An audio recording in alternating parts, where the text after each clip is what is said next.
Item ಯಾವುದೇ ಇರಲಿ try ಮಾಡಿ ಆಚಿ ಚಿಕನ್ ಮಸಾಲಾ. ರಾಜ್ಯದಲ್ಲಿ 4 ದಿನ ಭಾರಿ ಮಳೆಯ ಅಲರ್ಟ್ ಅನ್ನ ಘೋಷಿಸಲಾಗಿದೆ. ಯೆಲ್ಲೋ ಅಲರ್ಟ್ ಅಂತ ಹೇಳಿ ಹವಾಮಾನ ಇಲಾಖೆ ಮುನ್ಸೂಚನೆಯನ್ನ ಕೊಟ್ಟಿದೆ. ಹೌದು, ಆಲಿಕಲ್ಲು ಸಹಿತ ಮಳೆಯಾಗುವಂತಹ ಸಾಧ್ಯತೆ ಇದೆ. ರಾಜ್ಯದಲ್ಲಿ 4 ದಿನ ಭಾರಿ ಮಳೆಯ ಅಲರ್ಟ್. 14 ಜಿಲ್ಲೆಗಳಲ್ಲಿ ಯೆಲ್ಲೋ ಮಳೆ ಅಲರ್ಟ್. ಮಲೆನಾಡು ಕರಾವಳಿ ಭಾಗದಲ್ಲಿ ಮಳೆಯ ಸಾಧ್ಯತೆ ಇದೆ. ಬೀದರ್, ಕಲಬುರಗಿ, ವಿಜಯಪುರ, ಬಾಗಲಕೋಟೆ, ಬೆಳಗಾವಿ, ಧಾರವಾಡ, ಗದಗ, ಉತ್ತರ ಕನ್ನಡ, ಶಿವಮೊಗ್ಗ, ಉಡುಪಿ, ಚಿಕ್ಕಮಗಳೂರು, ಹಾಸನ, ಕೊಡಗು, ದಕ್ಷಿಣ ಕನ್ನಡ ಜಿಲ್ಲೆಗಳಲ್ಲಿ ಭಾರಿ ಮಳೆಯಾಗುತ್ತೆ. ಕೆಲ ಜಿಲ್ಲೆಗಳಲ್ಲಿ ಗುಡುಗು, ಆಲಿಕಲ್ಲು ಸಹಿತ ಮಳೆಯಾಗುತ್ತೆ ಅನ್ನುವಂತಹ ಮಾಹಿತಿಯನ್ನು ಹವಾಮಾನ ಇಲಾಖೆ ನೀಡಿದೆ.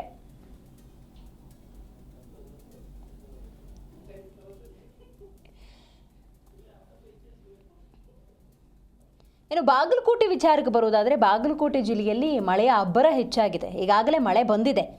ಆಲಿಕಲ್ಲು, ಗುಡುಗು, ಮಿಂಚು ಸಹಿತ ಮಳೆಯಾಗಿರುವುದು. ಕೆರೂರು ಪಟ್ಟಣದ ಬಸ್ ನಿಲ್ದಾಣ ಸಂಪೂರ್ಣವಾಗಿ ಜಲಾವೃತಗೊಂಡಿತ್ತು. ಇನ್ನು ಮಳೆ ನೀರಿನಿಂದಾಗಿ ರಸ್ತೆಗಳೆಲ್ಲ ತುಂಬಿ ಹೋಗಿದ್ವು.